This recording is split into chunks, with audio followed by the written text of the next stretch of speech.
정신까지 몽롱해지는 무더위가 지속되고 있습니다. 아마 앞으로도 한 일주일이나 열흘 이상 이 무더위가 지속되고 또한 열대야도 계속된다고 하는데 우리의 건강에도 또 유의하시기를 바라고요. 오늘 그 뜨거움보다 더 뜨거운 성령의 은혜, 또 말씀의 은혜가 이 시간 이 자리에 임하기를 간절히 축원합니다. 자, 우리가 바울을 따라서 비전 여행을 함께 지금 진행 중에 있습니다. 이 무더운 여름철 말씀을 통해서 우리의 믿음이 식어지지 않도록 그런 목적을 두고 기도하면서 말씀을 나누고 있습니다. 오늘 네 번째 시간입니다. 지난 시간 우리는 사도 바울이 예루살렘에서 유대인들에게 붙잡혀서 집단적으로 린치를 당하는 그런 위험한 상황에 로마 군대의 보호로 말미암아 간신히 안전을 유지하게 되고, 또한 로마 군대 백부장이 이 바울을 안전하게 보호하고 예루살렘의 안정을 취하기 위해서 바울을 가이사라로 보낸 것을 우리가 알고 보았습니다. 그리고 지난 시간 이 가이사라에서 바울이 한 2년여 정도 지내면서 두 명의 총독, 그러니까 벨릭스와 베스도 그리고 헤롯 아그리파 왕에게 복음을 전하고 또 자신의 무죄를 증명하고 주장한 것을 보았습니다. 거기서 바울은 자신을 여전히 총독에게 고발하여서 해하려고 하는 유대인들에게 맞서서 황제에게 상소를 했습니다. 자, 이제 바울은 가이사랴에서 황제에게 재판받기 위하여서 로마로 출발하게 됩니다. 우리가 지난 시간 본 것이 여기까지이고, 오늘 말씀 1절에 따르면 이제 바울은 다른 죄수 몇 명과 함께 아구소대, 그러니까 이것은 로마 군대를 말하는데 황제의 직할부대, 친위대 이렇게 말할 수 있습니다.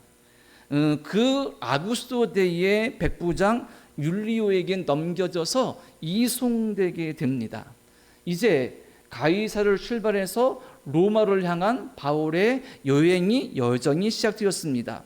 어떤 분들은 이 여행을 바울의 제4차 전도 여행이라고도 부르기도 하지만 보통은 바울의 로마 여행 이렇게 부르는 것이 일반적입니다. 자, 그러면 이제 앞으로 우리가 몇 시간 동안 로마를 향하는 바울의 여정을 볼 터인데, 지난 시간까지 우리가 보았던 참고했던 지도는 예루살렘까지 오는 것이었다면 이번에 보여드릴 지도는 이제 가이사랴에서 로마까지 가는 지도입니다. 한번 지도를 보여주시면 좋겠습니다. 앞에 영상을 보면 지도가 나오죠. 오른쪽 하단에 예루살렘이 있고 그리고 가이사랴가 있습니다. 가이사랴에서 출발해서 이 바울의 경로를 좀 보면 시돈을 거쳐서 이제 왼쪽에 있는 섬이 보입니다. 그것을 성경은 구브로 섬이라 부르는데 지금 키프로스 섬이라 부르죠. 그 해안을 따라서 이제 소아시아 제후로 여행해서 무라라는 시에 도달하고 거기서 배를 갈아타게 됩니다.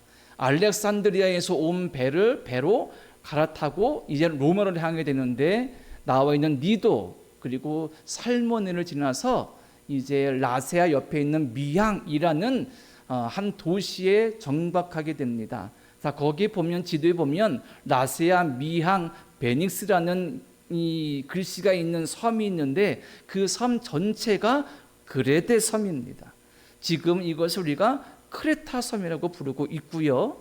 이 크레타 섬은 우리에게 무엇으로 익숙하냐면 학교 다닐 때 많이 배우진 않았지만 크레타 문명이란 것을 세계 시간에 배웠습니다. 그래서 몇천 년 전에 이 그레데, 즉 크레타 섬에서 문명이 좀 발달했어요. 그래서 여전히 지금도 거기에서 유물들이 그리고 그 문명에 대한 연구들이 알려지고 진행되고 있지요. 자, 이렇게 바울은 가이사랴에서 출발해서 로마로까지 가게 되는데 그 중간쯤 지점인 그레데, 지금으로 하면 크레타 섬에 이르게 됩니다. 자, 오늘 우리가 바울과 함께는 비전 여행 네 번째로 함께 우리가 가보고자 하는 곳이 어디냐 하면 바로 지중해 한가운데 있는 섬 그레데 섬, 지금 말로 하면 크레타 섬입니다. 자, 크레타 섬에서는 어떤 일이 있었을까요? 오늘 말씀을 통해서 우리에게 주시는 깨달음을 함께 나누고자 합니다.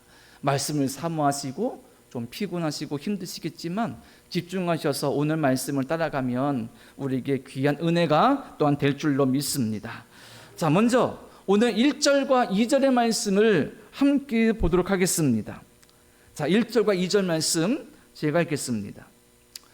우리가 배를 타고 이달리아에 가기로 작정됨에 바울과 다른 죄수 몇 사람을 아구소대의 백부장 율리오란 사람에게 맡기니 아시아 해변 각처로 가려 하는 아드라무테노 배에 우리가 올라 항해할세 마게도니아의 데살로니가 사람 아리사고도 함께 가니라. 아멘.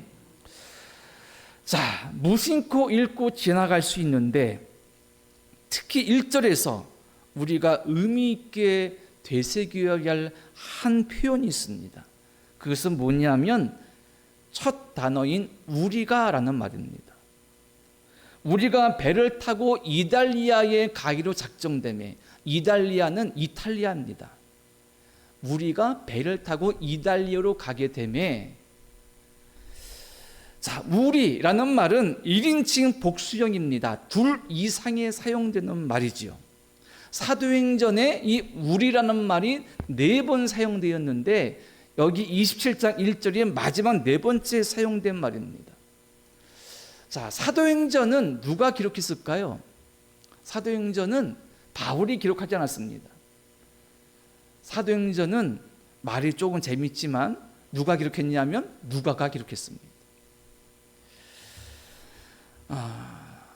사복음서 중에 마태, 마가, 누가, 요한복음이 있죠. 자, 누가라는 사람은 누가복음을 기록했습니다. 그리고 또 사도행전을 기록했습니다. 성경 신약성인 분류할 때 예수님의 구원의 사역, 그분의 탄생부터 십자가의 죽으심, 부활, 승천까지 기록한 이 복음서, 그 중에 누가복음을 누가가 기록한 제1권이라고 말하고, 예수님의 승천 이후 처음 제자들이 어떻게 복음 전하면서 이제 교회가, 초대교회가 세워지게 되었고 복음이 전파되었는지를 알려주는 것을 사도행전 2권이라고 부를 수 있습니다. 자, 그러니 사도행전은 누가가 기록한 겁니다. 그러면 누가가 기록한 거예요. 우리가. 그러면 여기에는 당연히 누가가 포함되어 있겠죠. 때문에 누가라는 사람이 우리 속에 포함되었습니다. 적어도 2사람 이상이 되겠죠. 바울이 죄수의 신분으로 배에서 이송되어 로마로 가는 데에 혼자 간 것이 아니라는 것입니다. 먼저 의사 누가가 있었습니다. 누가에 대해서 간략하게 살펴보면 그는 바울이 2차 전도 여행을 할 때에 함께 동행하였던 사람으로 그때 바울과 깊은 친분을 쌓게 된 것인 것 같습니다.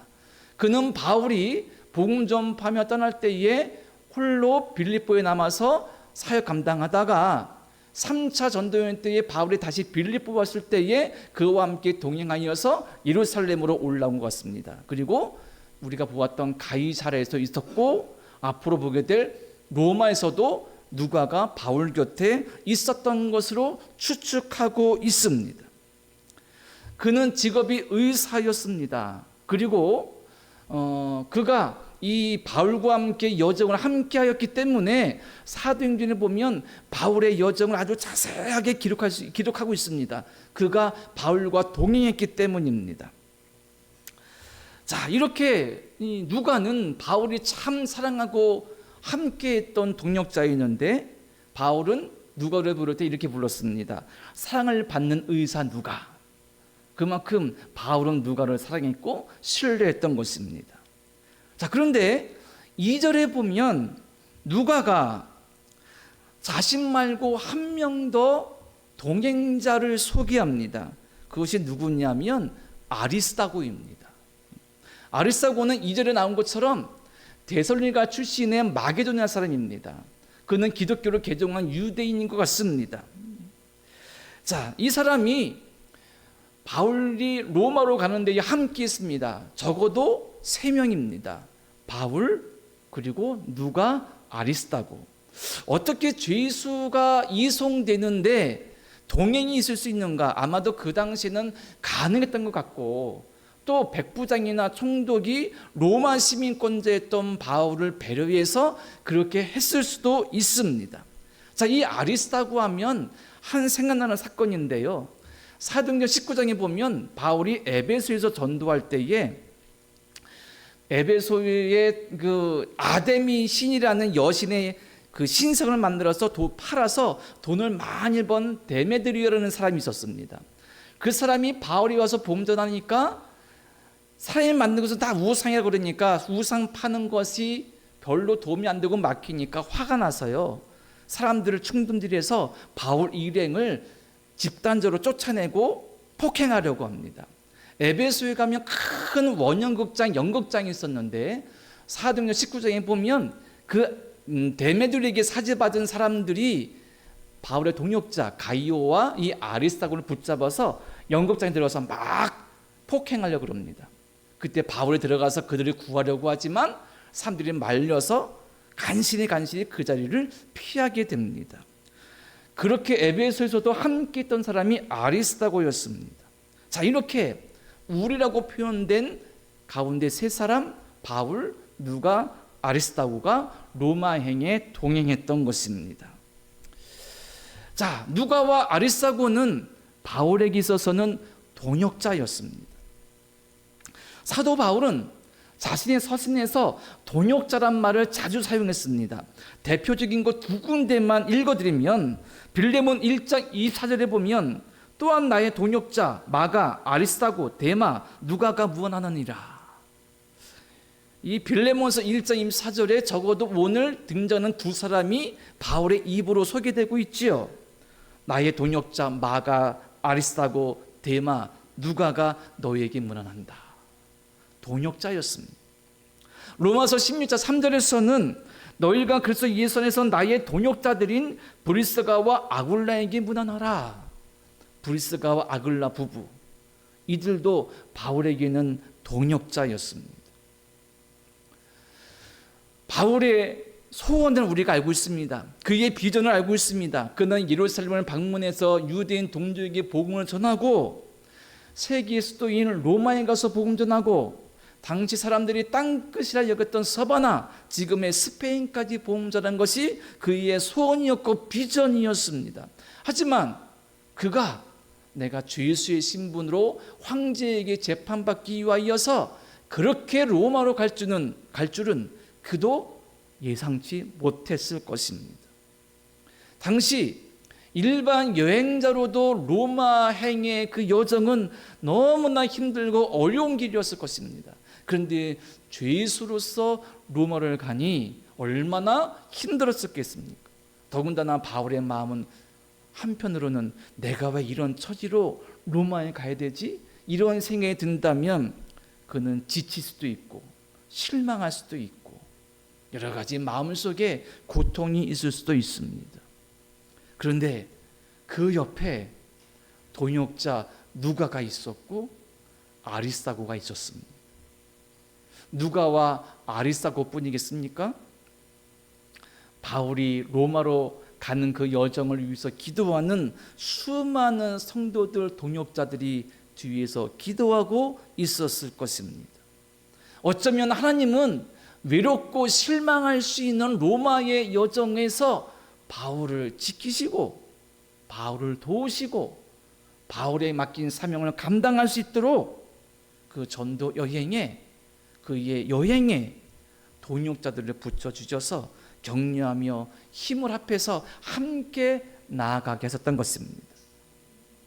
하나의 예만 더 본다면 구약의 사무엘하 21장과 23절에 보면 이런 내용이 나옵니다. 다윗이 인생의 황혼에 접어들었습니다.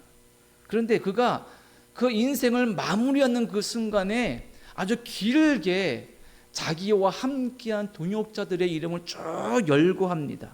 그리고 그들이 무엇을 했는지, 그들이 총 몇 명이냐면 37명이나 됩니다.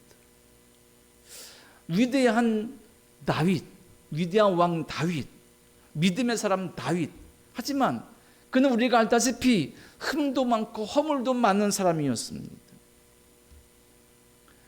그가 마지막 인생의 황혼기에 잊지 않았던 것, 허물 많은 자신이, 죄인인 자신이 왕이 될 수 있도록 그와 평생 함께했던, 심지어 미친 척까지 하면서 목숨을 보존하려 했던 그 순간에도 함께 있었고, 비루한 삶으로 쫓겨다니던 그 시절에도 함께 있었던 사람들, 비참한 전투의 현장에서도 목숨을 걸고 함께 싸웠던 자신의 동역자들을 잊지 않고 그들의 힘을 쭉 열거하고 있는 것입니다. 하나님은 다윗에게도 동역자를 붙여주셔서 그가 이스라엘을 통일하게 만들고 믿음의 사람으로, 위대한 왕으로 만드셨던 것입니다. 나아가 다윗이 그들을 소개하면서 잊지 않는 것이 있습니다. 그게 뭐냐면 사무엘하 23장 10절에 보면 이렇게 말합니다. 그날에 여호와께서 크게 이기게 하셨으므로, 그러니까 자기 동역자들 한 사람이 전쟁하다가 승리했는데 그 승리를 이렇게 표현합니다. 그날에 여호와께서 크게 이기게 하셨으므로. 또 12절 보면 여호와께서 큰 구원을 이루시니라.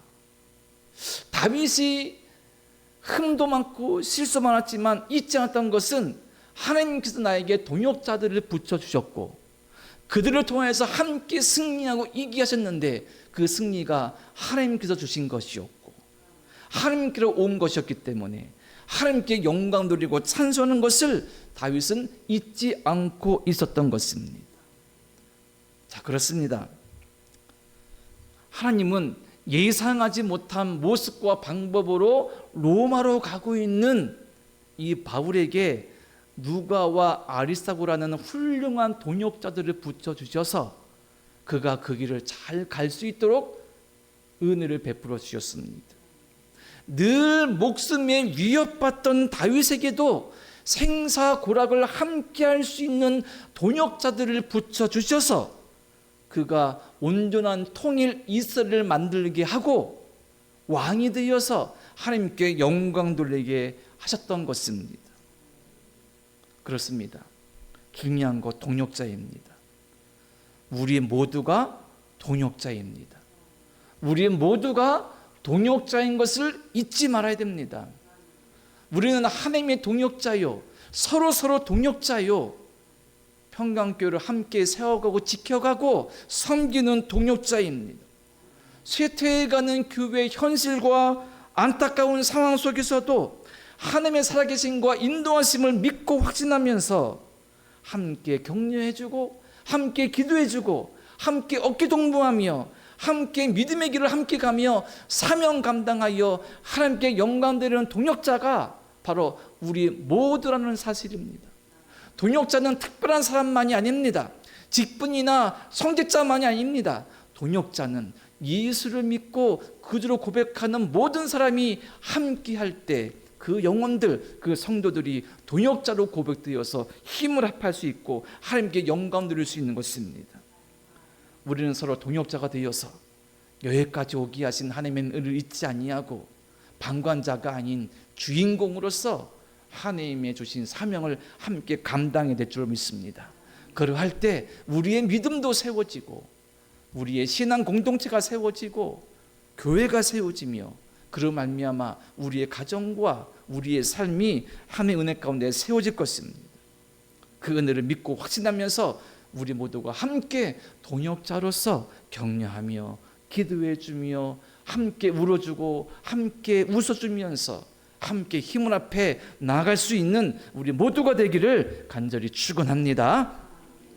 한 가지를 더 보면 오늘 본 말씀에 첫 번째 중요한 핵심을 동역자로 본다면 또 한 가지는 하나님의 인도하심입니다. 하나님의 계획입니다. 사람이 계획할 수 있고 사람이 뭔가를 뜻할 수 있는데 과연 하나님은 우리를 어떻게 인도하시는가? 우리는 하나님의 계획을 따라서 살고 있는가? 그분의 인도하심을 따라 순종하고 있는가? 그것을 확인할 수 있는 말씀입니다. 자, 9절 이하에 보면 그레데 섬의 미항이라는 항구에 도착한 이들은 서로 논쟁을 벌이게 됩니다. 이 배에는 누가 있었냐 하면 로마 군대 백부장과 그리고 죄수들을 지키려고 하는 군사들이 있었고, 선원들이 있었고, 죄수들이 있었습니다. 자, 이들이 미양에서 논쟁을 벌이게 된 까닭은 뭐냐면 겨울을 지나는 방법 때문입니다. 9절에 보면 금식하는 절기가 이미 지났으므로 라고 말씀하고 있습니다.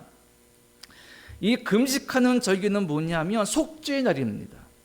속죄의 날. 학자들은 이 때가 주후 59년경으로 추정합니다. 만약 주후 59년이 맞다면 그 해의 속죄일은 10월 5일이었습니다. 계산해 보면. 자, 이것이 왜 중요하냐면 10월 달이니까 겨울이 멀지 않았습니다. 보통 지중해 동부에서는 바람이 강해지고 날씨가 여러 가지로 험해지면서 9월 중순 이후부터는 항해가 어려워졌고요. 보통 11월 중순 이후에는 아예 항해를 하지 않았습니다. 그러니까 바울이 탄 배가 미양에 도착했을 때가 이미 10월경이었습니다. 항해가 쉽지 않습니다. 이제 그들은 어디선가 겨울을 지내고 봄에 출발해야 됩니다. 그런데 거기서 논쟁이 일어난 겁니다. 미양에서는 겨울을 나기가 별로 좋지 않다. 작은 도시 마을이니까 더 큰 데로 가자. 아니다. 이런 논쟁이 있는 겁니다. 거기에 대한 설명이 있는데 본문 9절부터 11절까지를 보겠습니다. 자, 본문 9절로 11절입니다. 제가 읽겠습니다. 여러 날이 걸려 금식하는 절기가 이미 지났으므로 항해하기가 위태한지라 바울이 그들을 권하여 말하되 여러분이여 내가 보니 이번 항해가 하물과 배만 아니라 우리의 생명에도 타격과 많은 손해를 끼치리라 하되 백부장이 선장과 선주의 말을 바울의 말보다 더 믿더라. 아멘. 자, 바울은 뱃사람이 아니었습니다. 그런데 성경을 읽다 보면 그는 항해에 대한 어느 정도의 높은 수준의 지식이 있었던 것 같습니다. 그 이유 중에 하나가 그는 세 차례 걸친 전도여행을 통하여서 많은 항해를 하게 되었고 거기서 배운 어떤 경험한 항해에 습득한 지식이 있었던 것 같습니다. 고린도후서 11장에 보면 바울이 자신을 반대하는 사람들에게 내가 사도라는 것을 증명하기 위해서 변호하기 위해서 자신이 복음 전하다가 고난받은 목록을 쭉 열거합니다. 그 중에 하나가 뭐냐면 내가 3번이나 파선했다. 그러니까 3번이나 내가 예수 복음 전하다가 표류했다라고 말합니다. 그러니까 그 사람이 얼마나 많은 배를 탔고 배를 타서 얼마나 많은 어려운 풍랑을 만났고 표류했는지 볼 수가 있지요. 아마도 그런 경우에서 볼 때에 지금은 미양을 떠나면 안 된다. 그리고 바울은 누굽니까? 사도 아닙니까? 기도의 사람, 믿음의 사람, 하나님의 사람. 그는 하나님의 인도를 받는 사람이었습니다.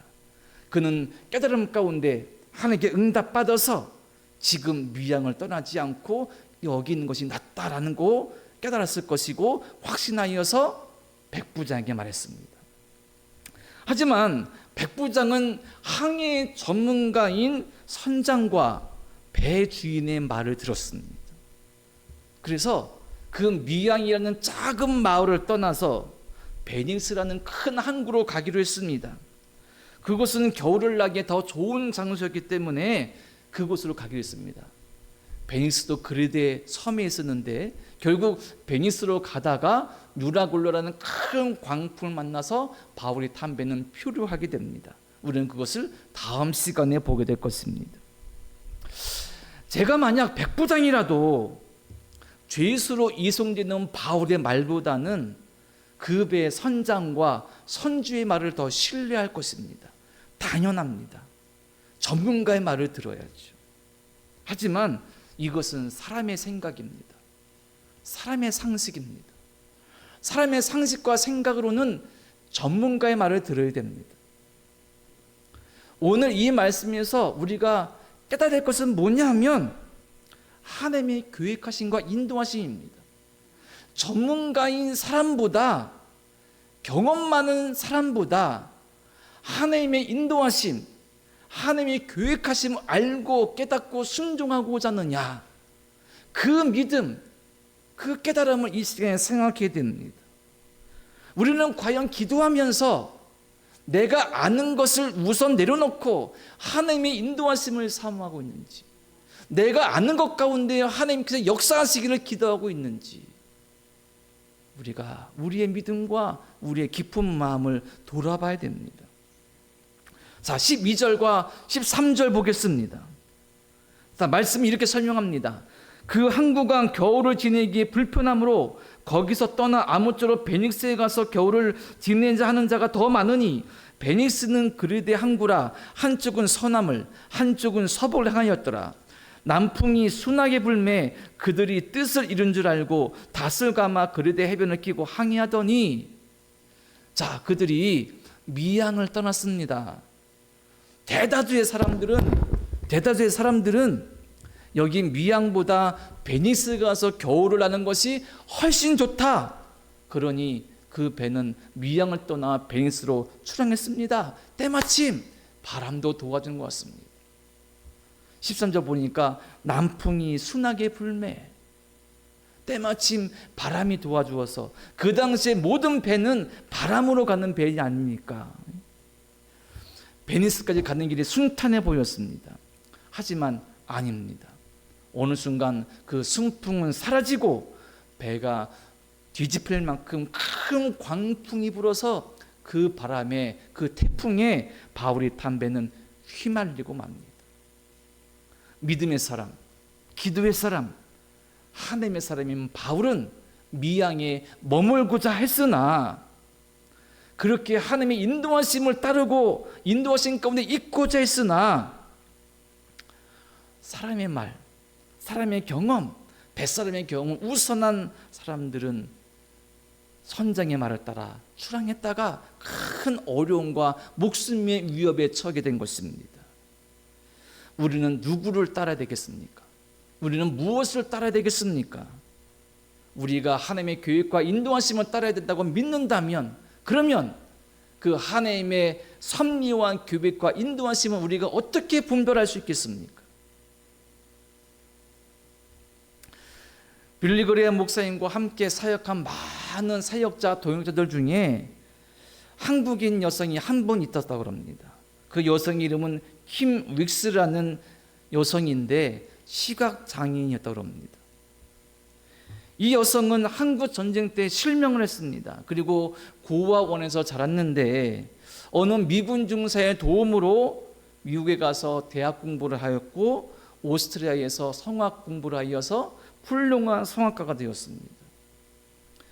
이 킴 윅스라는 여인은 빌리그레암 목사와 함께 사역을 해서 빌리그레암 목사가 집회를 인도할 때 특성을 부리고 간증을 하고 그랬습니다. 어느 날 그녀의 간증을 들은 분이 이렇게 소개를 합니다. 킴 윅스라는 분이 이렇게 말합니다. 사람들이 시각장애인인 나를 인도할 때 저 100m 전방에 뭐가 있다고 말하지 않습니다. 단지 앞에 물이 있으니 건너뛰라고 말하고 층계가 있으니 발을 올려놓으라고 말합니다. 나는 나를 인도하시는 분을 믿고 한 걸음씩 걸음을 옮기기만 하면 내가 가고자 하는 목적지에 가게 됩니다. 하나님이 우리를 인도하시는 방법도 이와 같습니다. 우리는 10년 후를 알지 못합니다. 20년 후도 알지 못합니다. 또 알고자 하지도 않습니다. 단 오늘 무엇을 해야 할지, 무엇을 해야 할 것인지를 알려주시고 보여주시는 그 하나님께 믿음으로 순종하면서 오늘을 살면 하나님은 내일을 인도하셔서 마침내 내 생애를 하나님이 약속하시고 계획하신 그곳에 도달하게 하실 것입니다. 이렇게 간증했습니다. 우리는 하나님의 인도하심을 따라 순종해야 됩니다. 그분의 계획을 따라 살아갈 수 있도록 힘쓰고 기도해야 됩니다. 하지만 우리는 100% 완전하게 어떤 것이 하나님의 인도하심인지, 어떤 것이 하나님의 계획하심인지 잘 모릅니다. 만약 하나님의 인도하심과 계획을 100% 다 알고 있는 사람이 있다면, 나는 다 안다고 한다면 그분은 의심해야 됩니다. 거짓말입니다. 어떻게 인간이 전능하신 하나님의 뜻과 섭리를 다 할 수 있겠습니까? 그렇다면 그 사람도 신이지요. 인간은 아무리 영적으로 기쁜 사람일지라도, 믿음이 좋은 사람일지라도 하나님의 모든 뜻을 다 알 수 없습니다. 때문에 내가 하나님의 인도하심을 받고 싶어도, 하나님의 계획에 따라 살고 싶어도 분별할 수가 없어서 혼란스러울 때가 있습니다. 바울처럼 살고 싶어도, 베드로처럼 살고 싶어도 그것이 어렵고 모를 때가 있습니다. 어떻게 분별할 수 있습니까? 킴 윅스라는 이 여성이 우리에게 분명히 말해줍니다. 아주 너무나 믿음의 훌륭한 말입니다. 내게 주신 믿음을 가지고 하루하루 순간순간을 살아갈 때, 예수 그리스도를 바라보고 믿음으로 순간순간 하루를 살아가고 내게 주신 맡겨진 일들을 성실히 감당하고 헌신하고 감사하며 찬미하는 삶을 살 때에 나도 모르는 사이에 나는 진료와 생명의 길로 걸어가고 있고, 하나님께서 내게 주신 귀하고 선한 그 목적지에 도달하게 될 것이다. 우리는 이 믿음을 소유될 줄로 믿습니다. 우리 눈에 순풍으로 보이는 것이 분명히 있을 것입니다. 선원들이, 선장이 보기에 베니스로 가는 그 바람, 순풍이었습니다. 하지만 어느 순간 역풍으로 바뀌어서 그 사람들을 죽음으로 몰 수 있는 큰 바람이 들었습니다. 우리가 보기에 순풍으로 보일 수 있는 것, 인간의 생각으로, 나의 판단으로 순풍으로 보일 수 있는 것도 때로는 역풍이 될 수 있습니다. 때문에 우리가 함부로 판단하고 함부로 말하고 함부로 행동해보다 순간순간 날마다 말씀을 묵상하고 주의 뜻을 묵상하면서 예수 그리스도의 십자가를 바라보고 그분을 사랑하고 내게 주어진 믿음의 삶을 하루하루 순간순간 잘 감당할 때 내가 구체적으로 분별할 수 없을지라도 하나님은 우리를 잘못된 길이 아니라 순풍의 길로, 순풍으로 이끌어져서 하나님이 진정 기뻐하시는 삶으로 인도할 줄로 믿습니다. 말씀을 정리합니다. 주 예수의 승분으로 소원이던 로마를 향하게 되었습니다. 그리고 바울의 그 여정에 하나님은 누가와 아리스다고라는 두 동역자를 붙여주었습니다. 사랑하는 성도 여러분, 우리 서로 동역자가 되어야 됩니다. 저는 여러분의 동역자가 되어야 되고 여러분은 저의 동역자가 되어야 되고 서로 동역자 되어서 힘을 합해야 됩니다. 격려하고 기도해 줘야 됩니다. 함께 아파하고 함께 기뻐하고 함께 즐거워하며 함께 영광 돌려야 됩니다. 그럴 때 우리 삶에도 은혜가 있고 하나님 뜻이 이루어질 것입니다. 나아가 사람의 눈으로 보이는 순풍이 아닌 믿음의 눈으로 하나님의 인도하심과 섭리 계획을 사모하여서 진정한 순풍의 길, 진료와 생명의 길을 복된 길로 나아갈 수 있는 우리 모든 성도가 되시기를 간절히 축원합니다. 기도드립니다. 하나님의 사랑과 은혜를 찬송하고 감사합니다. 바울에게 누가와 아리스다고 그리고 이름을 알 수 없는 많은 동역자들을 통하여서 돕게 하시고 함께 하신 것처럼 우리 또한 서로 동역자 되게 하시고 서로 격려하며 기도하며 함께 하여서 하나님의 뜻을 이루어갈 수 있도록 우리를 인도하여 주시옵소서. 사람의 눈에 보이는 승풍이 아니라 믿음의 승풍을 구별하게 도와주시고 알 수 없다면 날마다 순간순간마다 주님께 의지하여서 인도함 받도록 우리에게 복 내려주시고 믿음 도하여 주시옵소서. 그리하여 우리가 가는 길이 진리와 생명의 길이 되게 도와주시고 복된 길이 되도록 역사하여 주시고 우리의 삶을 통해서 하나님의 살아계심을 경험하도록 인도하시고 은혜 베풀어 주시옵소서. 예수님의 이름으로 기도드립니다. 아멘.